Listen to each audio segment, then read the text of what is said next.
చాలాసార్లు అవతలి టీంని ప్రెజర్లోకి నెట్టేశాయి. ముఖ్యంగా మన చిరకాల ప్రత్యర్థి పాకిస్తాన్ మీద కొట్టిన 77, ఆ తర్వాత ఫైనల్లో ఆడిన కీలకమైన 54 పరుగుల ఇన్నింగ్స్తో తను ఎంత పెద్ద మ్యాచ్ విన్నరో మళ్లీ ప్రూవ్ చేసుకున్నాడు. ఓకే, టాప్ ఆర్డర్ అదిరిపోయింది. ఇప్పుడు టీంకి ఇంజన్ లాంటి మిడిల్ ఆర్డర్ని చూద్దాం.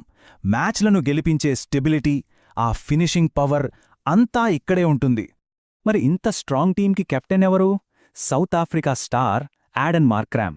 బ్యాట్తో 286 పరుగులు చేయడమే కాదు, తన కెప్టెన్సీతో సౌత్ ఆఫ్రికాని సెమీఫైనల్స్ దాకా తీసుకెళ్లాడు. అతని లీడర్షిప్కి ఇది కరెక్ట్ రికగ్నిషన్ అని చెప్పాలి. ఇక మిడిల్ ఆర్డర్లో మన అసలు సిసలైన ఆల్రౌండర్ హార్దిక్ పాండ్యా. 217 పరుగులు, 9 వికెట్లు. ఈ నంబర్స్ చూస్తేనే అర్థమవుతుంది అతని ఇంపార్టెన్స్ ఏంటో. బ్యాట్తో ఒక పక్క ఫినిషర్గా, బాల్తో కీలకమైన వికెట్లు తీసే బౌలర్గా టీంకతని